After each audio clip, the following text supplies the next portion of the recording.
Good afternoon, everybody. We really appreciate your time and this opportunity to speak on these two really important topics. I know for Robert and I, we're very passionate about utility coordination as well as subsurface utility engineering.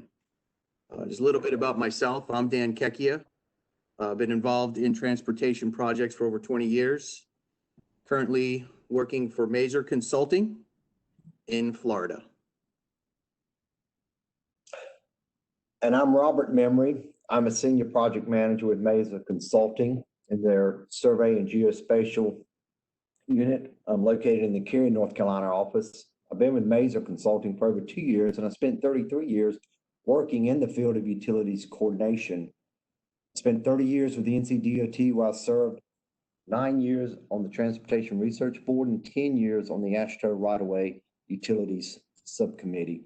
To say through these years, I've seen a multitude of changes in the field of utility coordination. Today's webinar will be a high-level overview of utilities coordination and subsurface utility engineering. It's tailored for a national level introduction overview, not specifically toward any one state.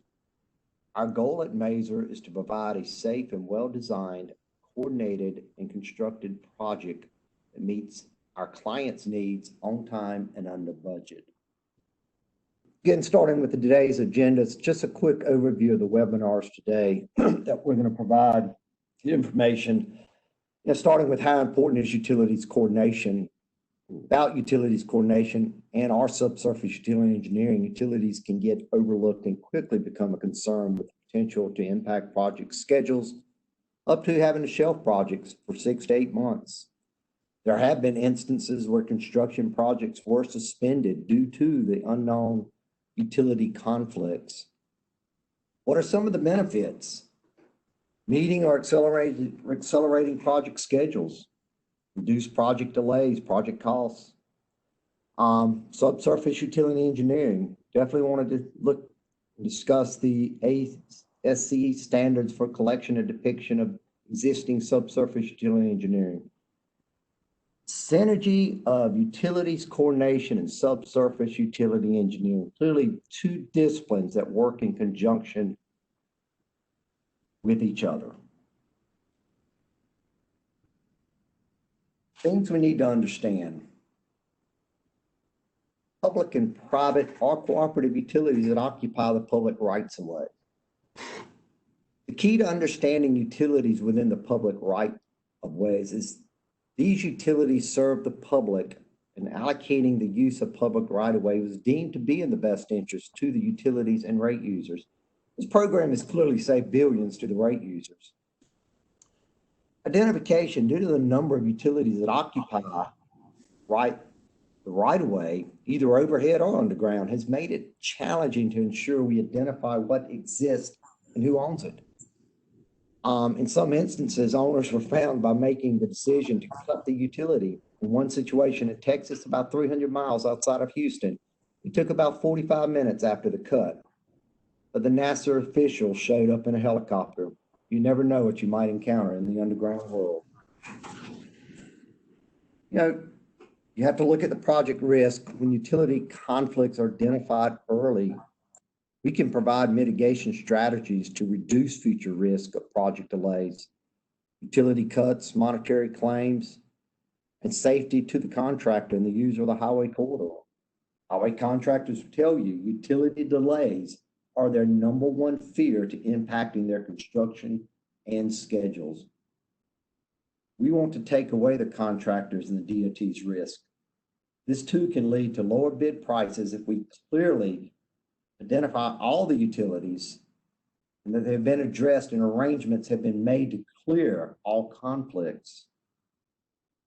Strategies to help allocate and assign risk during project designs and construction is just one aspect of a utility coordinator. What do we need to consider? Utility relocation schedules tend to be based on project let dates. Can you be relocated by this let date? At no time considering the projected time frame for a utility company to engineer, order materials, schedule construction, and time to relocate. Are there moratoriums? What is the DOT's right-of-way schedule? Other joint utility relocation schedules. Schedules must be defined and realistic. The key word is realistic.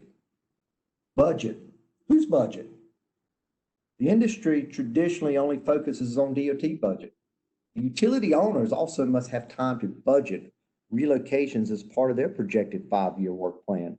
This is why it's crucial to start the coordination during the early planning stage of a project. You want to partner with the utility industry. Utility coordination must be part of the process. Without a proactive utility coordination approach, utilities will be overlooked, which will lead to project delays and additional expenses not accounted for in the engineer's estimate. Yeah, the designer's perspective, not putting any, if I got any designers out here, not putting you down. But typically the easiest answer for any designer, just relocate all the utilities. However, this may not be the best idea for project schedules or most cost-effective solution for DOT and or the utility owner. Cost and time restraints in relocating utilities must be taken into an account during the design phase of any project. Regardless of who's paying the relocation, it's the rate and our taxpayers who pay. The utility coordinator needs to be proactive with the design team to depict the showstoppers. Utility coordination. Utility coordination assesses and identifying utility conflicts and providing solutions for project development. Utility coordinators work with the stakeholders such as utility owners, designers, contractors, and client to avoid and minimize if possible impacts to utilities and the project. Coordination requires a thoughtful and thorough analysis of each situation. And conditioned by an individual who can develop ideas, provide solutions for project and stakeholders, having the experience to negotiate between the agency, design team, and utilities. You have to recognize the need for early coordination, the need for early analysis, written documentation such as utility analysis report, documenting and preparing utility matrix. Work toward the appropriate solutions to take into account design and utility. When you consider all schedules, you might find relocating prior to the let date is an impossible milestone. But one major risk is having an unrealistic relocation schedule that can't be met. The role of a utility coordinator. The key to effective utility coordination is building a strong, positive working relationship within DOT and the utility industry. Got to have an excellent working rapport with all stakeholders. My motto has always been, you want the stakeholders to stay or say to you, I like working with that person. Building consensus through early identification of conflicts, it goes well beyond the physical conflicts between the construction and utilities. Partnering with the utility industry is crucial for their buy-in and understanding of the overall project. The utility coordinator must have well-defined plan of action before meeting. Be prepared to provide potential options and solutions as part of the negotiations and addressing conflicts. The utility coordinator is the liaison. Keeping in mind, the utility coordinator must incorporate a designer into the subgroup consisting of design, survey, hydro, structures. With utility owners, it could be utility staff engineer, consulting engineers, utility staff, right-of-way, construction scheduling, asset protection. The best approach is the utility coordinator becomes the controller between the multiple disciplines of both parties. As an innovator, consider everyone's needs. Recognize the multiple options to deal with utility conflicts. Innovators in the field of utility coordination must have a thorough technical understanding and guidelines governing utility relocations. They've got to understand the DOT and the utility companies. They got to understand their challenges. They must be well diverse and have a thorough understanding of the state and federal laws, policies, and procedures and best practices in the field of utility coordination, such as the State Accommodation Right-of-Way and Utility Manual, the FHA WA Accommodation Manual, 23 CFR Part 645, Subpart A and B. They've got to stay current on strategies of highway research programs such as SHARP 2, R15, identification of utility conflicts and solutions. The best utility coordinator is an innovator. Utility conflicts. If conflicts are not resolved, they can, and in most cases, lead to costly damages and delays.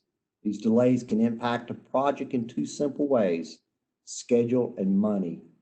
Time is money when a contractor is on site.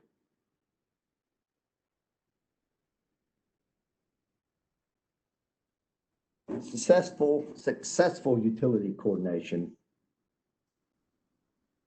To obtain accurate information, must be early in the design phase to assure proper identification of all utilities. So sound engineering decisions can be used to reduce, avoid, and or develop plans to accommodate the relocations. When I look at coordinating, cooperation, and communication, these are considered the 3 C's. Paul Scott, the former FHWA engineer overseeing utilities coordination, introduced the 3 C's at a National ASHTO presentation. Commitments. That's now known as the 4C, which was introduced by a presentation by GDOT the following year at the National ASHTO conference. It came to be known as the 4C, coordination, cooperation, communication equals commitments. All parties could consist of, when you look at this, communicate project to utility representatives as if the person has never seen a set of highway plans. That is strong communication. Define all conflicts and have a relocation plan of action prior to meeting with that utility company.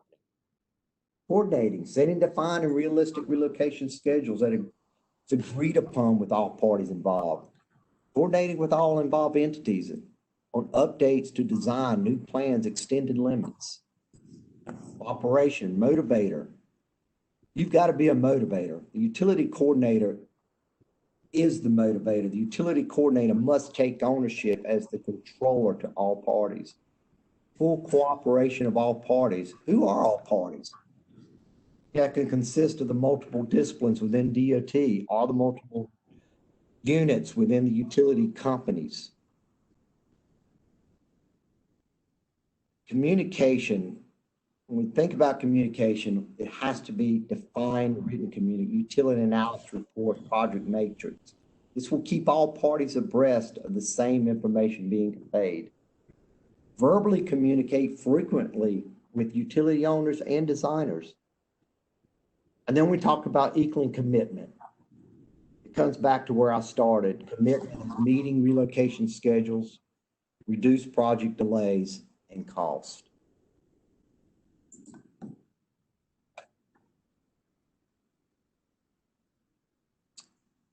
The best way of obtaining accurate information is through the use of subsurface utility engineering, further known as SUE.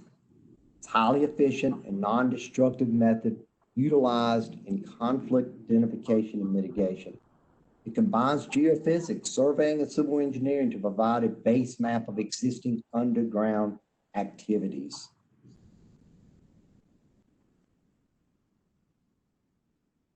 And from here, I'm going to step in and I'm going to let Daniel take over a portion of our SUE program. Excellent. Thank you, Robert. What I wanted to discuss today is SUE and utility coordination and that synergy that we must have. SUE is a process. It's not a la carte.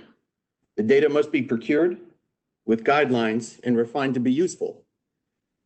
What I want to identify is that synergy between UC and subsurface utility engineering. combined, their effort is greater than their separate parts. How do we do that? How this information gets shared is through 3802. 3802 defines these quality levels, AKA accuracies, and allows for an overall assessment to help define and identify risk with utilities, not only below ground, but above ground. And that's how we begin these dialogues and have these conversations, which are critical to every project's success.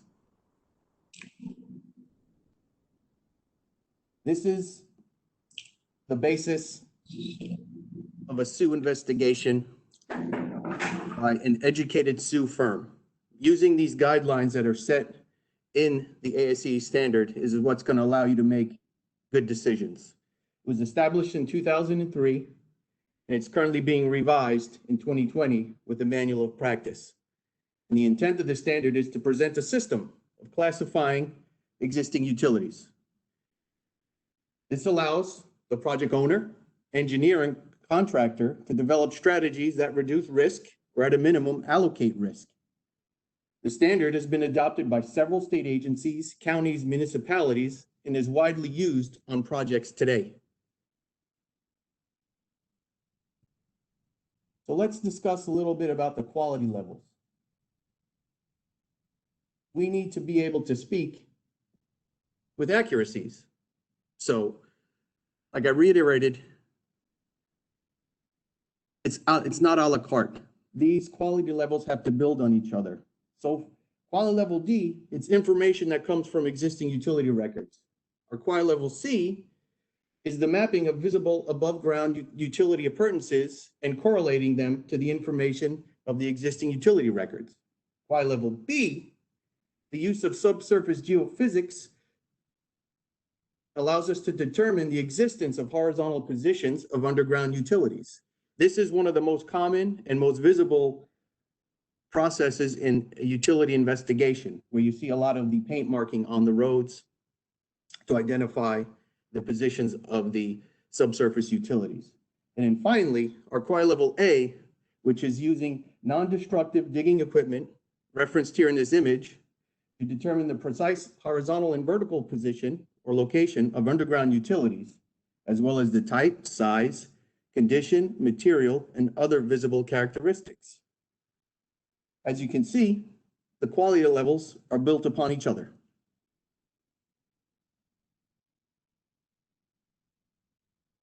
So, when do we use SUE? As early as you can. The earlier, the better. Better information can be used to negotiate and make informed decisions. So let's do that early in your design. Let's make better decisions. We can reduce conflicts, we can prevent damages, and we can start discussions about potential relocations. Relocations that could be avoided with, let's say, an adjustment. A lot faster, and most of the time, a lot more cost effective.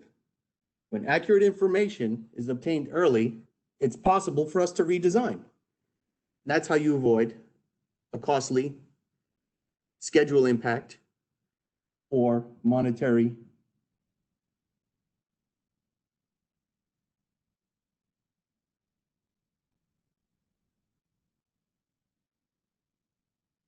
in doing that. We're adopting strategies. The entire team is having these conversations. The utility coordinator, the designer, the contractor eventually is going to be handed these opportunities for the project to be successful. So changing the grade is a strategy that is very simple. Moving an alignment, changing a structure, a conflict structure. We've seen plenty of these. It's a godsend in utilities. Rather than having to adjust or relocate a facility, we can propose a conflict structure.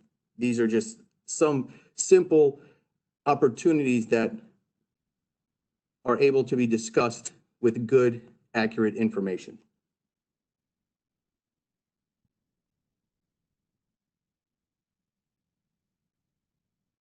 Utility coordination in SUE. The value of utility coordination in SUE are clear, and the synergy is rewarding. A utility coordinator needs to utilize data from a proper SUE investigation and allows the coordinator to make recommendations to the design team and its stakeholders to mitigate conflicts. Sue allows for better data, better strategies, hands down. Fusing utility coordination and Sue results in your project's success.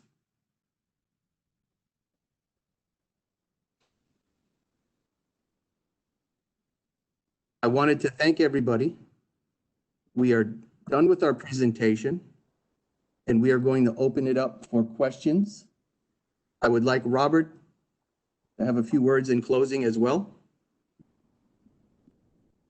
No, I really appreciate the opportunity to be a part of this webinar today. Utility coordination is a passion of mine. I've been in business for years, and for all of you who are listening, I really appreciate you joining in today. And again, if you have any questions, type those questions in and we'll see if we can answer those questions. Okay, thank you, Dan, and thank you, Robert. We do have a few questions here. The first question comes from Michael.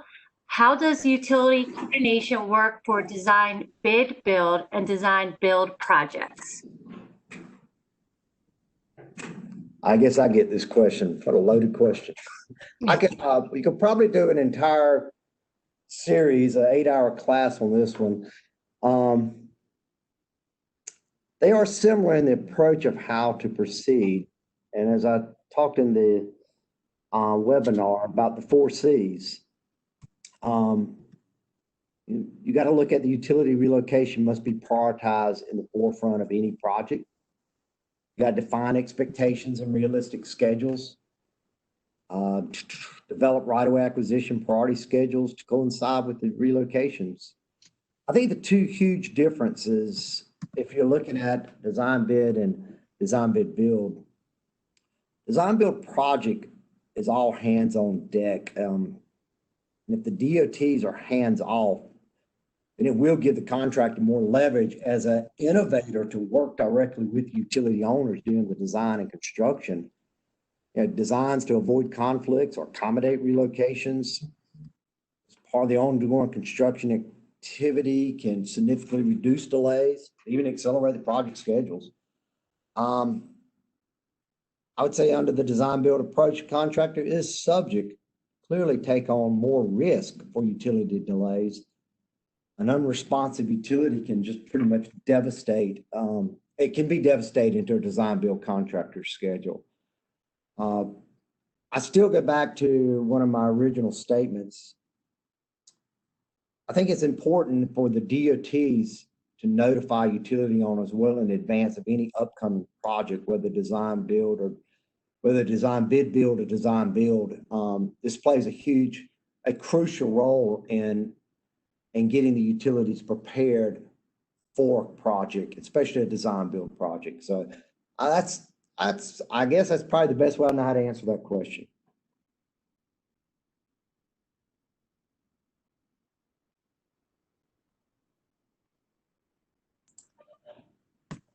Thank you. Sorry for the hesitation there. We have another question from Grant. Is there any way to have the utility cover the cost of Sue?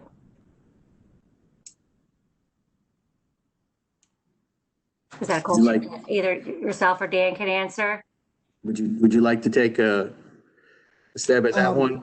And I tell you, the FHWA, or the Federal Highway Administration, they always looked at the best practice is that it is a best practice for a DOT during the development of a project to get the subsurface utility engineering information as part of the development of the plans. Now, can a state, can a DOT elect to charge a utility? I think the question was, can a state charge a utility company for Sue? Is that correct?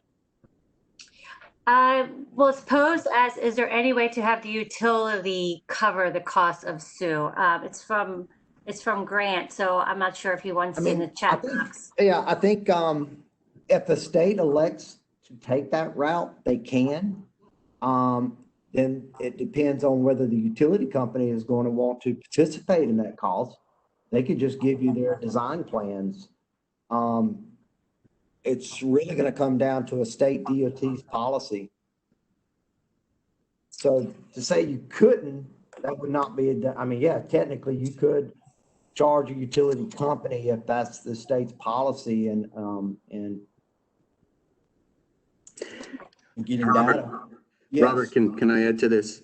absolutely. You know, a lot of times a utility is going to require their facilities be installed in the public right of way. And when they do that, they enter into a permit more than likely, or some kind of a document where they have obligations and responsibilities. Some of those responsibilities may be at some point identifying their facilities in order for a project to move forward.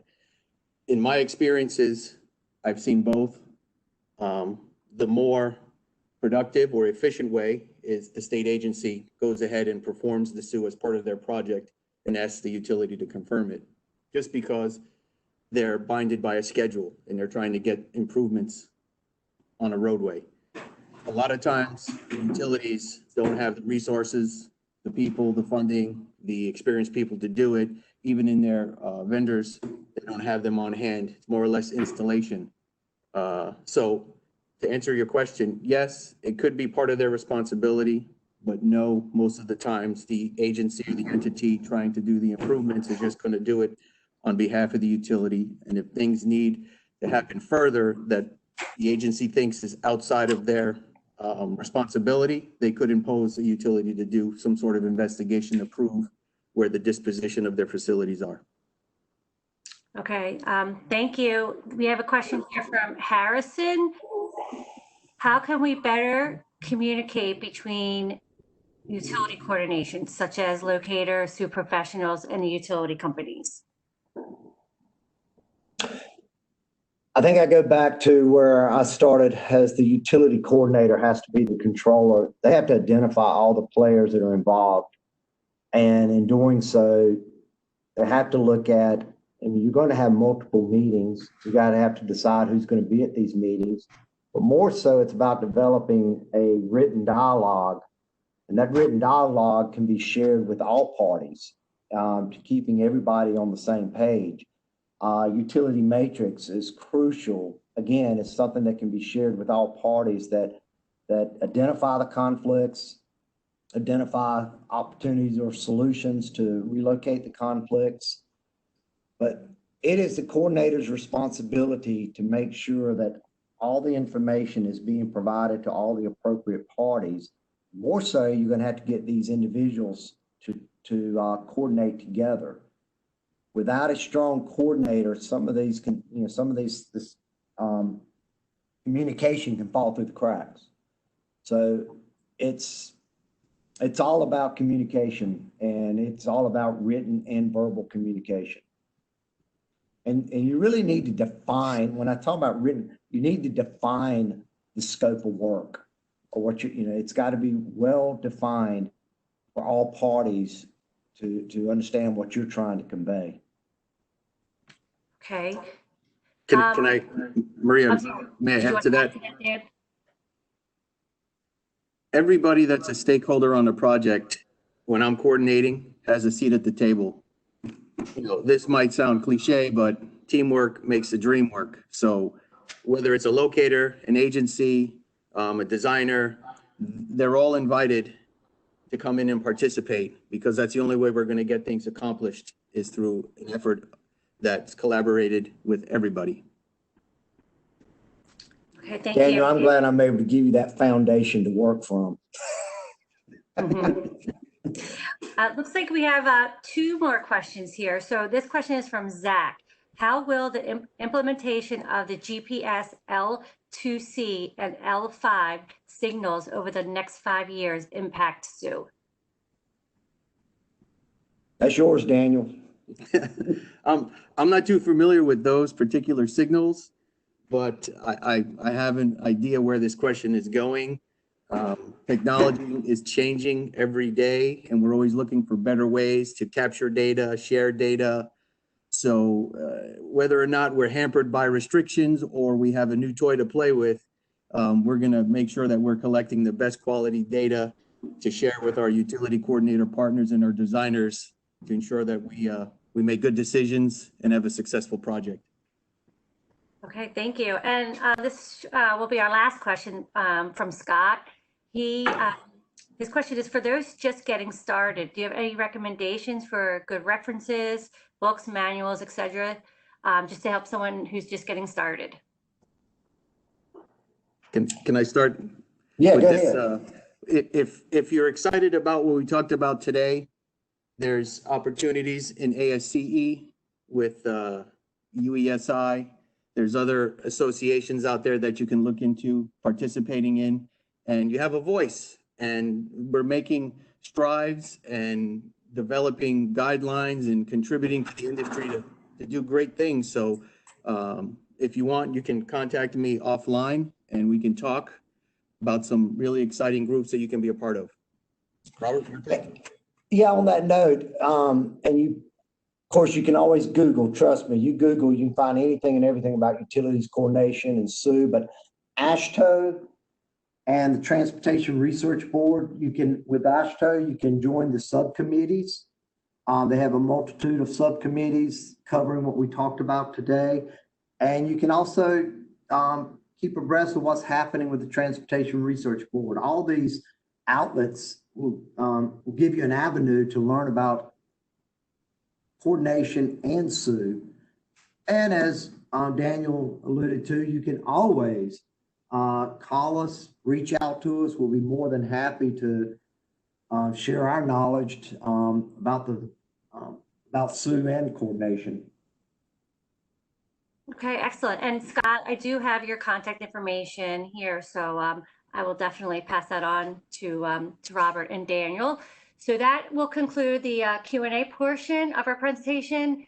I'll hand it back over to Robert and Daniel for any of your last final remarks or comments for those who attended today. Robert, you can go first. Again, I would just like to say thank you for attending our webinar today. We've got another webinar coming up on Thursday. Daniel, you can speak more about that particular webinar. But again, thank you for your time joining in with us, and look forward to having the opportunity to speak with some of the participants in the future. Thank you so much, everybody, for spending your lunch hour with us. I know your time is valuable. We enjoyed this opportunity to share some of our knowledge, our experiences, and share some of the utility coordination and SUE aspects with you, and fusing these two efforts together. Robert said next week we're also presenting another free webinar, not Robert and I, but some other individuals. I believe it's on survey and geotechnical services. We encourage you to log in and participate. This is always a great opportunity to exchange information, meet new people, and just do great things together. So thank you very much and have a great day.